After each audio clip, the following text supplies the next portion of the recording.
श्री शिवाय दोस्तों। सबसे पहली बात दोस्तों, हम समझते हैं कि ये 5 कनेर के फूल वाला उपाय करना किसको है। तो देखिए, यहां पर सीधी सी बात है कि ये 5 कनेर के फूल वाला जो उपाय है, ये किस लिए किया जा रहा है। ये मनोकामना को पूर्ण करने के लिए किया जा रहा है, या आपके जीवन में जो दुख और परेशानियां हैं उनको दूर करने के लिए किया जा रहा है, या आपका कोई बड़ा काम है जो कि नहीं हो पा रहा है, आप उसके इस उपाय को कर सकते हो, है ना। तो सीधी सी बात यह है कि आप अपनी किसी भी तरह की मनोकामना के लिए इस वाले उपाय को कर सकते हो। तो यह उपाय वह मानव कर सकता है जिस मानव को अपनी किसी भी तरह की मनोकामना भगवान शिव जी से पूर्ण करवानी हो।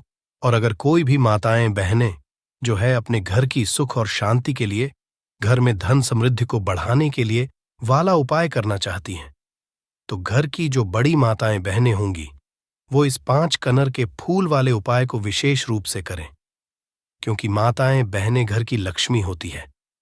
और जब घर की लक्ष्मी कोई विशेष उपाय करती है तो उसका फल ही बहुत जल्दी मिल जाता है और बहुत बड़ा होकर मिलता है।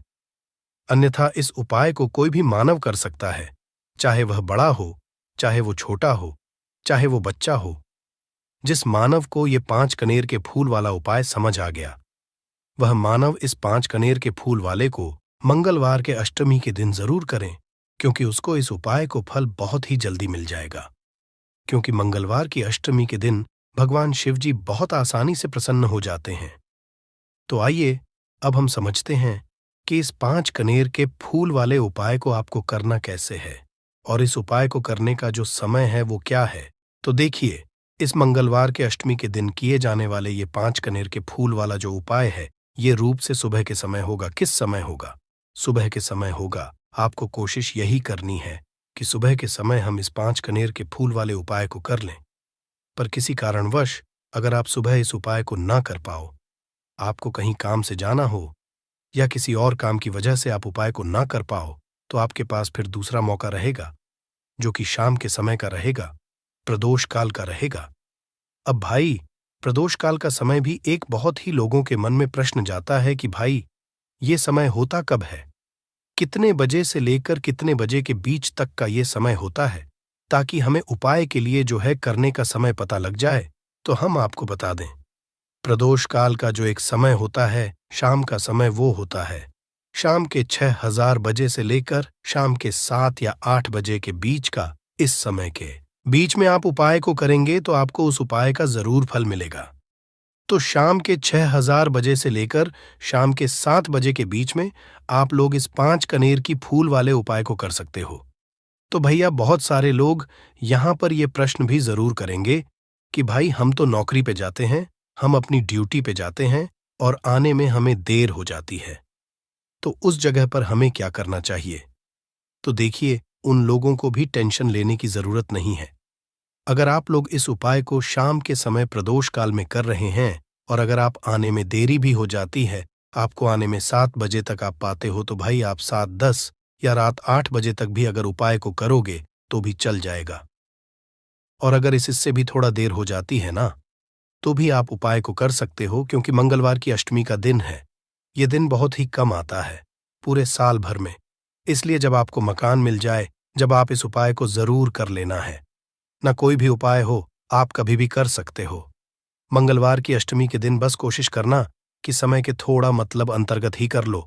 पर कारणवश अगर ना कर पाओ तो फिर आप थोड़ा देरी से भी कर सकते हो। आपको उपाय का फल जरूर मिलेगा, क्योंकि भगवान शिव विजन बहुत ज्यादा प्रसन्न होते हैं सभी भक्तगणों से जो उनको प्रसन्न करते हैं, है ना। तो अब हम यहां पर समझते हैं कि आपको उपाय कैसे करना है। सबसे पहली चीज दोस्तों, ये जो उपाय है, ये 5 कनेर के फूल वाला उपाय है। तो सीधी सी बात है, इस उपाय में हमें 5 कनेर के फूल तो लेने ही लेने पड़ेंगे। अब यहां पर एक सबसे बड़ी गलती होती है, जो कि आप उपाय में करते हो और आपको पता भी नहीं लगता है, जो कि हम आपको बताते हैं। देखिए, जो आप 5 कनेर के फूल लेकर आओगे, सबसे पहले तो कनेर का फूल आप लोगों को पता होगा कि कैसा होता है। हम आपको जब भी बता देते हैं, कनेर के फूल वो होते हैं जो कि पीले कलर के होते हैं, लंबे लंबे से होते हैं। आप लोगों ने देखे भी होंगे, आप लोगों ने जो थंबनेल में फूल देखा हुआ था, वही कनेर का फूल होता है। तो आप लोगों को वैसे ही 5 कनेर के फूल लेकर आने। ये कनेर के फूल आप लोगों को बहुत आसानी से मिल जाते हैं। बस आपको इसका पेड़ ढूंढना होता है और बहुत सारे फूल उसमें लगे हुए होते हैं, कुछ भी कमी नहीं होती। बस दोस्तों, आपको यहाँ पर ध्यान इस बात का रखना है कि अगर ये 5 कनेर के फूल जो है, मतलब कनेर के फूल का पेड़ जो है, कहीं बाहर लगा हुआ है, वो किसी के अंडर में नहीं लगा हुआ है, किसी का वो पेड़ नहीं है, तो आप बिना पूछे जो है वह कनेर के फूल ला सकते हो, है ना? पर अगर कोई सा कनेर का पेड़ किसी के घर के अंदर लगा हुआ है और आपको वह कनेर के फूल उसके घर के अंदर से चाहिए, तो भाई उससे पहले पूछना कि भाई हम जो है आपके पेड़ में से 5 कनेर के फूल ले लें या कनेर के फूल ले लें। भाई पहले उससे पूछना, क्योंकि ये वाले जो 5 कनेर के फूल आप लोग ले रहे हो, ये उपाय के लिए ले रहे हो। और भगवान शिव जी को उपाय जब हम करते हैं तो भाई पूर्ण रूप से जो है पूरे विधि विधान से करते हैं।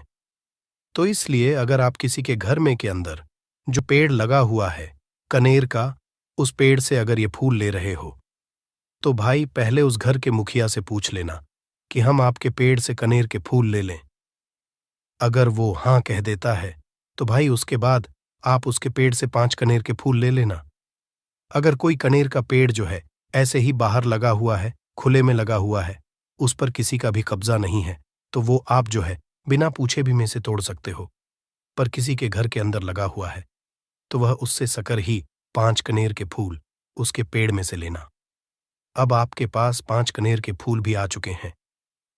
अब दोस्तों, कनेर के फूल के साथ में क्या हमें सीधा उपाय करना है या कुछ सामग्री भी लेकर जाना है? तो देखो, कोई भी उपाय जब हम करते हैं तो सीधा हम उपाय जाकर नहीं करते हैं, उससे पहले हम भगवान शिव जी की पूजन अर्चना भी करते हैं। तो देखो, अगर यह उपाय आप सुबह के समय कर रहे, प्रातःकाल कर रहे हो, तो आप लोगों को अपने साथ में कम से कम 1 लोटा जल तो जरूर लेकर जाना ही जाना है। मंगलवार की अष्टमी का दिन रहेगा, वैसे ही माताएं बहनें अपनी पूजन सामग्री लेकर जाएंगी, तो उन लोगों के लिए कोई दिक्कत नहीं है जो प्रतिदिन शिव जी के मंदिर जाते हैं या मंगलवार के अष्टमी के दिन अपनी पूरी पूजन सामग्री लेकर जाएंगे। भाई वो वैसे के वैसे ही लेकर जाएं। ये बात उनके लिए है जो कुछ भी लेकर नहीं जाएंगे। भाई वो बस 1 लोटा जल तो जरूर लेकर जाएं। अगर वह इस उपाय को 5 कनेर के फूल वाले उपाय को कर रहे हैं, उसी के बाद में दोस्तों शाम के समय की बात करें तो भाई शाम के समय अगर आप लोग इस 5 कनेर के फूल वाले उपाय को कर रहे हो तो अपने साथ में 1 गोल बाती का घी का दीपक जरूर लेकर जाना। जो घी का दीपक लोगे वो आटे का होना चाहिए। आटे का होने के साथ में उसके अंदर गोल बाती रखा आएगी। वो गोल बाती आप अपने हाथों से बनाओगे ज्यादा बेहतर होगा। साथ ही में उस दीपक के अंदर जो मतलब चीज डलेगी वो डालेगी शुद्ध देसी गाय का घी, है ना? उसके अंदर शुद्ध देसी गाय का घी ही डालना, न भैंस का डालना, न मिलावटी बाजार का घी डालना। इस बात का भी आप लोग ध्यान रखना। अगर आपको उपाय का पूर्ण फल चाहिए तो भाई करना क्या है? देखो, सुबह अगर उपाय कर रहे हो ना, तो अगर 10, 11, 12 बजे तक भी उपाय करोगे तो भी कोई दिक्कत वाली बात नहीं है, कर सकते हो। मंगलवार के अष्टमी का दिन बार बार नहीं आता है। आपको पहुंचना है सबसे पहले तो अपने घर के पास में जो शिव मंदिर हो, शिवालय हो, जहां पर शिवलिंग विराजित हो, वहां पर आप लोगों को पहुंच जाना है। अब वहां पर पहुंच करके सीधा हमें जाकर उपाय करने लग जाना है। नहीं, आपको पहले अपना शिव जी के मंदिर के अंदर प्रवेश करना है, भगवान शिव जी के दर्शन करना है। पहले आपको अपनी अपनी पूजन अर्चना करनी है। जैसे कि 1 लोटा जल जो लेकर गए हैं, भाई वो 1 लोटा जल दे चढ़ा दें। इसके अलावा जो भी पूजन सामग्री है, आपकी फूल, धतूरा, गुलाल, अबीर गुलाल, जो भी चीजें हैं, चंदन वगैरह, उन सारी चीजों से आप पूजन अर्चना कर सकते हो। पर जो उपाय के 5 कनेर के फूल हैं वो आप अलग ही रखना, वो उपाय के समय ही हमें निकालने हैं। तो पहले आप अपनी पूजन अर्चना कर लेना, जैसे आप मंगलवार के दिन करते हो, मंगलवार के अष्टम के दिन करते हो, वैसे आप अपनी पूजन अर्चना कर लेना, है ना? इसी शाम के समय है। शाम के समय जब आप अपने घर के पास में जो शिव मंदिर हो वहां पर पहुंचो, गतों पहुंचने के बाद आप पहले अपना वह घी का दीपक जलाना। अब घी का दीपक जलाने में भी इस बात का ध्यान रखना, इस घी के दीपक को आपको अपने घर से जलाकर नहीं लेकर जाना है और मंदिर में जाकर भी जलाना है, और मंदिर में जाकर जलाओगे तो उसे अपनी माचिस से ही जलाना है। अपने घर से इस दीपक को जलाने के लिए अपनी माचिस लेकर आना। आपने मंदिर में किसी और की माचिस ले ली इस दीपक को जलाने के लिए। अगर आप शाम के समय इस वाले उपाय को कर रहे हो तो भाई, इस उपाय को करने का फल जो है उस मानव को भी मिल जाएगा जिस मानव की आपने माचिस ली होगी। इसलिए आप अपने घर से अपनी ही माचिस लेकर जाएं। उसके बाद में दोस्तों, आप लोगों को एक बात का और ध्यान रखना है कि जब आप उस दीपक को जला दो, जलाने के बाद उस दीपक से आप चाहो तो आरती भी उतार सकते हो, अन्यथा कोई दिक्कत बात नहीं है। आप उस दीपक को भगवान शिव जी के इतने पास मत रखना कि भगवान शिव जी को आंच लगी। थोड़ी दूरी बनाकर ही जो है आप उस दीपक को जो है भगवान शिव जी के शिवलिंग के पास में रखना, क्योंकि अभी हम जो है भगवान शिव जी को प्रसन्न करने वाले हैं। तो इसलिए जो है भगवान शिव जी को आंच न लगे, इतनी दूरी बनाकर आप उस दीपक को रख दीजिएगा। जैसे ही आपकी पूजन अर्चना हो जाती है, आप जल चढ़ा देते हैं। सुबह के समय गए तो जल चढ़ा देते हैं, पूजन अर्चना हो जाती है। फिर उसके बाद में भगवान शिव जी की शिवलिंग के पास में कहीं पर भी बैठ जाइए, सामने बैठ जाइए या आसपास बैठ जाइए। उसी तरीके से शाम के समय है दीपक जैसे ही लग जाए तो भाई आप अपना उपाय को यहाँ पर कर सकते हैं। और उपाय को करने से पहले आप अपने वह 5 कनेर के फूल निकाल लीजिए, क्योंकि अब हम यहाँ पर उपाय को करने वाले हैं। उपाय को करने के लिए आप शिवलिंग के सामने भी बैठ सकते हैं, आसपास भी बैठ सकते हैं, कोई दिक्कत वाली बात नहीं है। अब हमारे पास 5 कनेर के फूल हैं, तो सीधी सी बात है कि इन 5 कनेर के फूलों को हमें 5 अलग अलग जगहों पर यहाँ पर चढ़ाने हैं। अब वो 5 अलग अलग जगह कौन सी हैं वो हम आपको बताते हैं। देखिए, 5 अपने कनेर के फूल आप अपने सामने निकाल कर रख लीजिए। अब 5 कनेर के फूल में से सबसे पहला वाला कनेर का फूल आप लोग उठाइए, और पहले वाले कनेर के फूल आपको कहाँ पर चढ़ाना है वो आपको चढ़ाना है भगवान शिव जी शिवलिंग के ऊपर। जो गणेश जी वाला स्थान होता है वहां पर अब भगवान शिव जी के शिवलिंग के ऊपर गणेश जी वाला स्थान कहाँ पर होता है? भगवान शिव जी की शिवलिंग होती है, शिवलिंग की जलाधारी होती है। जलाधारी का जो राइट हैंड साइड होगा, मतलब शिवलिंग की तरफ से खड़े होकर देखना कि भगवान शिव जी का सीधा हाथ कौन सा है, राइट हैंड साइड कौन सा है। उस राइट हैंड साइड पर आपको ये पहले नंबर का कनेर का फूल समर्पित करना है, और जो फूल का खिला हुआ होगा ना, वो शिवलिंग की तरफ करके ही आप लोग जो है इस पहले नंबर के फूल को भगवान गणेश जी वाले स्थान पर समर्पित करना, जलाधारी के राइट हैंड साइड पर।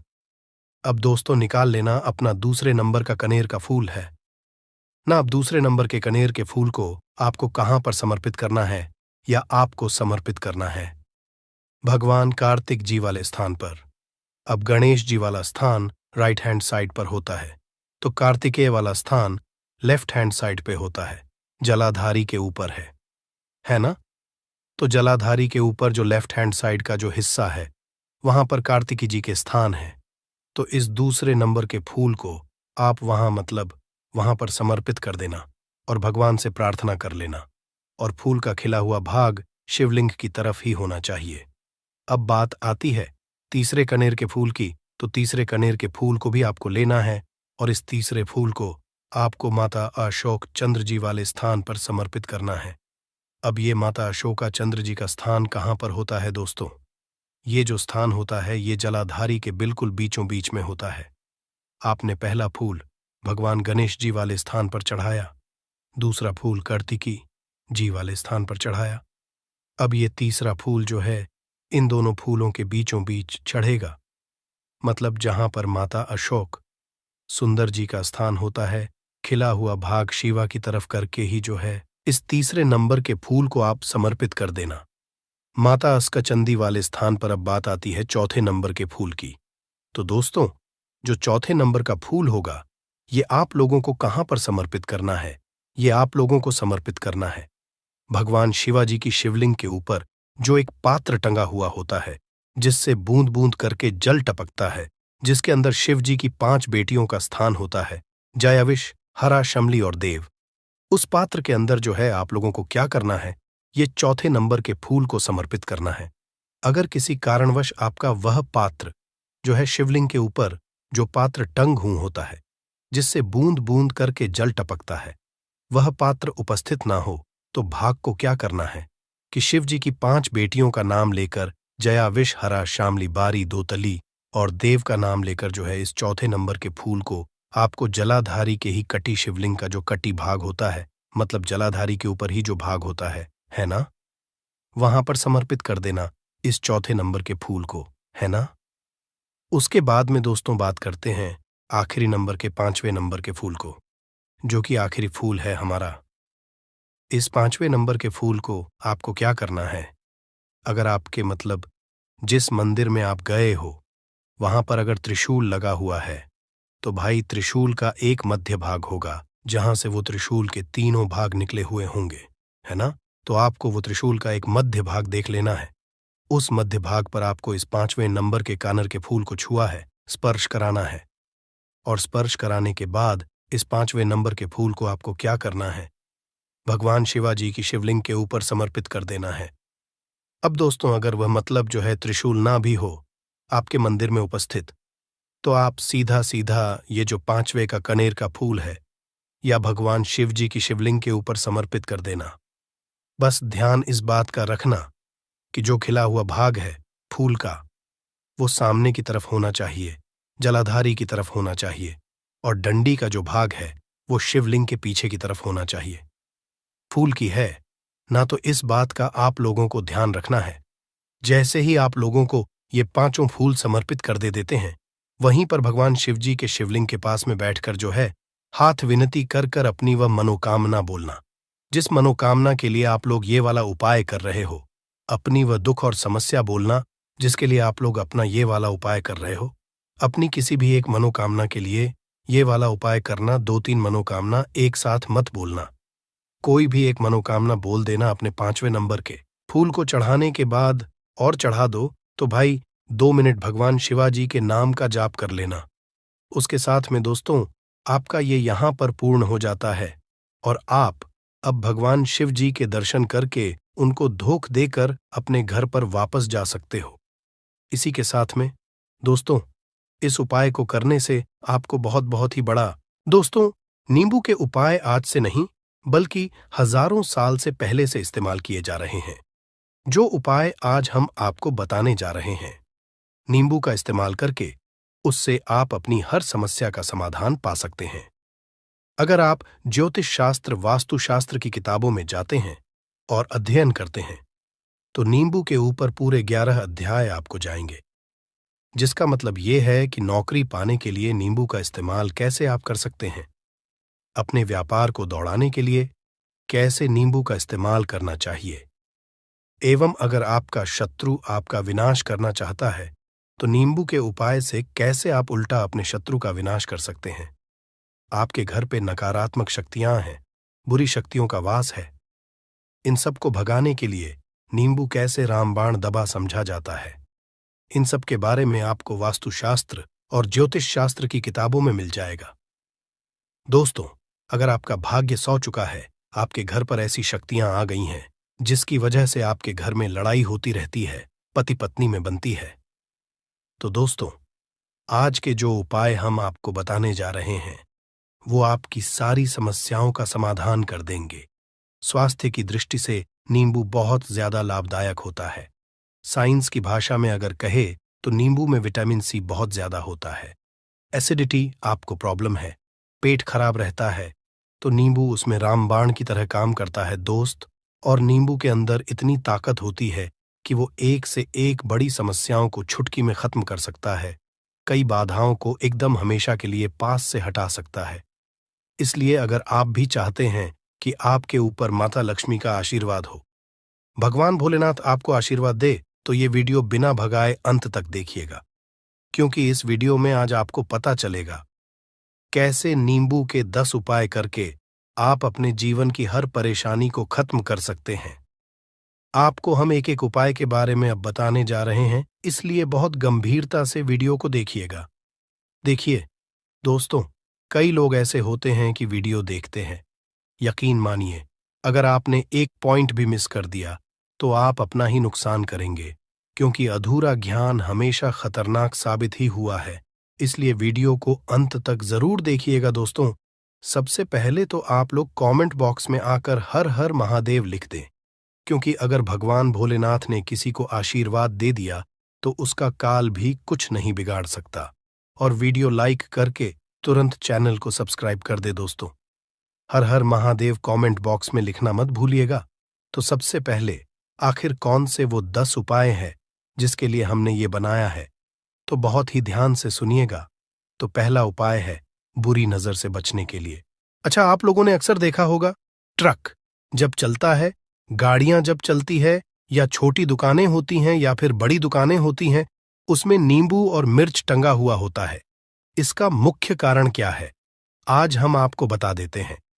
देखिए, कहा जाता है कि जब भी लू चलती है और आप अपनी जेब में प्याज रख लेते हैं, तब आपको लू नहीं लगती है, या जहां पर गर्मी ज्यादा होती है वहां पर रखते हैं तो प्याज जो होता है वो गर्मी को सुख है।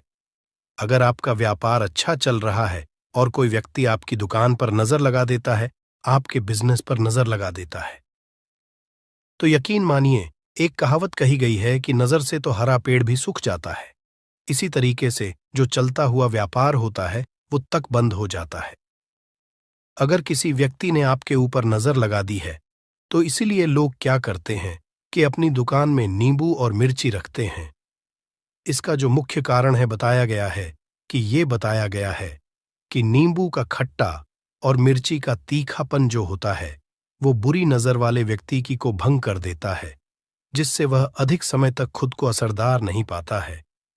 यह हिंदू पुराणों में साफ साफ लिखा हुआ है, जिसका मतलब यह है कि अगर आपका व्यापार चल रहा है और आप किसी का भी बुरा नहीं चाहते हैं, और कोई व्यक्ति आपका बुरा चाहते हुए आपके ऊपर लगातार नजर लगवा रहा है, आपके ऊपर तंत्र विद्या करवा रहा है, बुरी आत्मा पीछे लगवा रहा है, और अगर आपने पहले से ही नींबू टांग रखा है, तो यह सारा प्रभाव उल्टा उसके ऊपर पड़ जाएगा और वह बर्बाद हो जाएगा। इसलिए अगर आप कोई भी करते हैं तो नींबू और मिर्ची को टांग करके रखिएगा दोस्त। दूसरा इसका जो उपाय होता है वो वास्तु दोष को मिटाने के लिए होता है। वास्तु ज्ञान में अगर आप अध्ययन करते हैं तो उसमें एक चैप्टर है पूरे नींबू के ऊपर लिखा हुआ है, मतलब एक अध्याय पूरा चैप्टर लिखा हुआ है। वास्तु ज्ञान की अगर आप किताब लेकर है, उसमें अध्याय नंबर 21 पे जाइए। वहां पर नींबू के बारे में साफ साफ लिखा हुआ है। जिस घर में भी नींबू का पेड़ होता है वहां पर नकारात्मक ऊर्जा कभी भी अपना सक्रियपन नहीं कर है। नींबू के आसपास का वातावरण शुद्ध रहता है। नींबू घर के वातावरण को एकदम सकारात्मक शक्तियों से भर देता है दोस्त। तो किसी व्यक्ति के घर पर अगर नकारात्मक शक्तियों का वास हो चुका है तो यकीन मानिए उसके घर कभी भी बरकत नहीं हो सकती है। उसके घर के लोग आपस में लड़ाई करते रहेंगे, धन के सारे मार्ग बंद हो जाएंगे, घर के खर्चे बढ़ जाएंगे, कर्ज के मायाजाल में वो फंसता चला जाएगा। परंतु अगर आपके घर पर नींबू का पेड़ है तो आपके घर में सिर्फ सकारात्मक शक्तियां आएंगी। आपके घर का वातावरण बहुत अच्छा बना रहेगा। घर के आपसी लोगों में हमेशा बनती रहेगी। सरल भाषा में बता दोस्तों, आप लोगों ने देखा होगा कई ऐसे घर होते हैं जिसमें आपस में लड़ाई होती रहती है। घर में कभी भी बरकत नहीं होती, और जिस घर की बरकत नहीं होती है वो घर कभी भी आगे नहीं बढ़ पाता है। इसके लिए सबसे बड़ा जो समझा गया है वास्तु दोष को मिटाने के लिए, वो समझा गया है नींबू के पेड़ को। मतलब अगर आपके घर में नींबू का पेड़ हो, चाहे गमले में लगा लीजिए, चाहे अपनी जमीन में लगा लीजिए, आपके घर में कभी भी नकारात्मक शक्तियों का वास नहीं होगा। और मान लीजिए अगर आपके घर पे आपको ऐसा लगता है कि किसी ने काला जादू करवा दिया है, तंत्र विद्या आपके घर पर करवा दी है, और आप लोग बहुत परेशान हो गए हैं घर की लड़ाई को देख करके, तब आपको जो बताने जा रहे हैं वो सुनिएगा। पहले तो आप लोग हो सके तो नींबू का पेड़ लगा लीजिए। नींबू तो रातों रात उगता नहीं है, इसके लिए आपको थोड़ा इंतजार करना होगा। धीरे धीरे नींबू का पेड़ बढ़ना शुरू हो जाएगा। जब जब नींबू बढ़ता जाएगा आपके घर पर सकारात्मक ऊर्जा का वास हो जाएगा, यानी कि माता लक्ष्मी का वास हो जाएगा और नकारात्मक शक्ति का अंत हो जाएगा। तो इसका दूसरा उपाय ये बताया गया है कि हिंदू पुराणों के हिसाब से कि आपको अपने घर के चारों एक एक नींबू रखना है। आपको उल्टी दिशा में, मतलब सीधी दिशा में नहीं, बाएं दिशा से 7 चक्कर मारने हैं। शनिवार के दिन करना है और ये नींबू ले जाकर कि किसी भी नदी या तालाब में बहा देना है। ये 4 नींबू अगर आप नदी और तालाब में बहा दिए, आपके घर में जो भी गलत प्रभाव था, बुरी नजर थी, तंत्र विद्या किसी ने करवा रखी थी, बुरी आत्मा थी, नकारात्मक शक्तियों का वास था, वो सब कुछ खत्म हो जाएगा। उन्हीं नींबू के साथ वो चला जाएगा। वो नींबू अपने आप इतनी ताकत रखते हैं कि वो अपने आप में उन नकारात्मक शक्तियों को रख लेते हैं और अपने साथ में बहा ले जाते हैं। इसलिए कोशिश कीजिए तालाब या बहती नदी में ही बहाइएगा। दोस्तों, नींबू का तीसरा उपाय जो है वो सफलता के लिए समझा गया है। मतलब आप लोग अगर नौकरी की तैयारी कर रहे हैं या नौकरी कर रहे हैं, आपको प्रमोशन नहीं मिल रहा है, आप लोग कर्ज के मायाजाल में फंसे हुए हैं, तो अब आपको एक एक चीज करके हम बहुत आराम से समझाने जा रहे हैं, तो बहुत ध्यान से सुनिएगा। परंतु अभी तक आपने वीडियो को लाइक नहीं किया है तो वीडियो को तुरंत लाइक कर दीजिएगा। देखिए, अगर आप बहुत मेहनत करते हैं, आपको मेहनत का परिणाम, आपको फल नहीं मिल रहा है और आप थक चुके हैं, आप नौकरी की तैयारी कर रहे हैं परंतु आपको नौकरी नहीं मिल पा रही है। आप इंटरव्यू तो देने जाते हैं परंतु इंटरव्यू में आपका सिलेक्शन नहीं होता है, तो इसके लिए वास्तु ज्ञान में साफ साफ लिखा हुआ है, आपको हनुमान जी के मंदिर में जाना है। बहुत ध्यान रखिएगा, ये मंगलवार का दिन ही होना चाहिए। जब आप लोग जाएं हनुमान जी के मंदिर में, 1 नींबू और 4 लोग हनुमान जी के में जब प्रवेश आप करें तो मैं 4 लौंग को गाड़ दें और वहां पर बैठ जाए, पालती मार के आराम से बैठ जाए और हनुमान चालीसा का पाठ करें। हनुमान चालीसा का पाठ करते हुए आपको इस नींबू को, जिसमें हमने 4 लौंग गाढ़ी हैं, उसको भगवान हनुमान जी महाराज को अर्पित कर दें। अगर आप इतना कर देते हैं तो यकीन मानिए, जो आपके ऊपर बाधाएं आई हुई थी, अगर आपका मंगल अच्छा नहीं चल रहा था, वो अच्छा हो जाएगा। नवग्रह जो आपके साथ नहीं दे रहे थे तो वो आपका साथ देना चालू कर देंगे। दुर्भाग्य जो आपके पीछे पड़ा हुआ था वो में बदल जाएगा। परंतु हनुमान चालीसा मन में पढ़िएगा, बोलकर मत पढ़िएगा। अगर आप लोग हनुमान जी महाराज के सामने जाकर इतना उपाय कर देते हैं तो यकीन मानिए, आपके जीवन में अगर आप कंपटीशन की तैयारी कर रहे हैं तो आपको नौकरी मिल सकती है। नौकरी कर रहे हो तो प्रमोशन मिल सकता है और हर तरीके की सफलता मिल सकती है, जिसके लिए आप लोग तरस रहे थे। दोस्त बात करते हैं चौथे उपाय की। अगर आपके घर में कोई छोटा बच्चा है या बड़ा बुजुर्ग है, या आप मान लीजिए और आपको नजर लग है, तो आपको क्या करना चाहिए? इसमें नींबू का बहुत ही उपयोग समझा गया है। अगर आपके घर पे कोई छोटा बच्चा है, आप हैं, या आपके घर में कोई बड़ा बुजुर्ग है और ऐसा लगता है आपको कि किसी ने नजर लगा दी है जिससे आपकी तबीयत खराब रहती है, ऐसे में 1 नींबू लीजिए और सर के ऊपर से 7 बार घुमाइए। सिर्फ 1 नींबू लेना है और ऐसे चाकू का इस्तेमाल कीजिए जिसका कभी उपाय ना हुआ हो। उस चाकू से उस नींबू को 2 भागों में काट दीजिए और इसको ले जाकर के घर के बाहर, घर से कहीं भी दूर में जमीन में गाड़ दीजिए। सिर्फ इतना कर दीजिए, जो भी आपके ऊपर नजर लगी हुई होगी वो नींबू अपने साथ उतार ले जाएगा और आपके ऊपर से वो नजर उतर जाएगी। 205वां वास्तुशास्त्र के अध्याय नंबर 31 में साफ साफ लिखा हुआ है, व्यापार के लाभ जिसमें इस्तेमाल होगा नींबू। ये एक अध्याय है जिसको अगर आप लोग पढ़ते हैं तो इसमें आप लोग ये पाते हैं नींबू का अगर आप लोग सही तरीके से उपाय करते हैं तो आपको अपने व्यापार में वृद्धि देखने को मिलेगी। देखिए अब आपको क्या है। पहले तो ये लीजिए, कई लोग व्यापार जो करते हैं उनका व्यापार जब चल रहा होता है तो कई लोग नजर लगा देते हैं, जिसकी वजह से उनका व्यापार एकदम रुक जाता है और वो थक जाते हैं कि यार अब क्या करें, अब तो हम फंस गए। तो दोस्तों, इसका बहुत सरल सा उपाय है। 1 नींबू को लीजिए, पोटली से बांध लेने के बाद और सूर्यास्त के बाद दुकान में इस पोटली को अपनी अलमारी में, तिजोरी में रख दीजिए। वो भी 4 टुकड़ों में अपनी दुकान के 4 भाग में उस नींबू को रख दीजिए। आप सुबह के वक्त ये कीजिए, माता लक्ष्मी जी के आशीर्वाद से 4 भागों जीवन में धन चुंबक की तरह हुआ सुबह के वक्त 10 बजे 11 बजे भी कर सकते हैं, आपने कल्पना नहीं। शाम को 7 बजे के बाद आपको ये वैशाख महीने के पहले अलग अलग 4 लाल कपड़ों में बांधना है और ले जाकर कि किसी भी नदी में बहा देना हासिल होगी। आप मान लीजिए, इससे ये होगा कि आपकी दुकान पर किसी ने नजर लगा दी थी।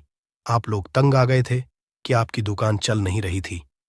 और अगर आप इतना उपाय कर लेते हैं नींबू के साथ, तो यकीन मानिए, वो जो नजर लगी हुई थी, वो जो नकारात्मक शक्तियां आपके पीछे पड़ गई थीं, वो कोसों दूर हो जाएंगी। इतना उपाय करने के बाद आपकी दुकान से हट जाती है और आपका व्यापार घोड़े की तरह दौड़ने लग जाता है। ये वास्तु ज्ञान में भी लिखा हुआ है, वास्तुशास्त्र की किताबों में भी साफ साफ लिखा हुआ है। दोस्त, अब आपको छठे नंबर की बात बताने जा रहे हैं, मतलब भाग्य को चमकाने का उपाय। मान लीजिए, आपका भाग्य आपका साथ नहीं दे रहा है। आप लोग थक चुके हैं। भाग्य का साथ ना मिलने की वजह से आप लोग बहुत मेहनत करते हैं, परंतु आप लोग थक चुके हैं। मेहनत करके आपको परिणाम ठीक से नहीं मिल पा रहा है। तो यकीन मान लीजिए दोस्तों, किसी न किसी ने आपके ऊपर टोटका करवा रखा है। आप नौकरी की तैयारी करके थक चुके हैं और आपको नौकरी नहीं मिल पा रही है। और इसी तरीके की बातें हो रही हैं कि आप लोग बहुत परेशान हो गए हैं। शादी नहीं हो रही है और व्यापार नहीं चल रहा है। तो इसके लिए बहुत आसान आपको जो हम उपाय या तरीका बताने जा रहे हैं, वो ध्यान से सुनिएगा। देखिए, ऐसा है कि आप लोग अगर नौकरी कर रहे हैं और आपका सिलेक्शन नहीं हो पा रहा है और व्यापार में वृद्धि नहीं हो पा रही है और घर आपका बन नहीं पा रहा है और आप लोगों को नकारात्मक शक्तियों का प्रभाव दिख रहा है, आपके अंदर का वास होता चला जा रहा है, तो सिर्फ आपको ये करना है कि एक नींबू लेना है, उसको गंगा जल से अच्छी तरीके से धो लेना है। आप लोगों को करना ये है कि इस नींबू को धोने के बाद आपको 108 बार इस मंत्र का जाप करना है। ये मंत्र है ओम श्री हनुमताई नमः। इसे आपको मुक्ति मिल जाएगी।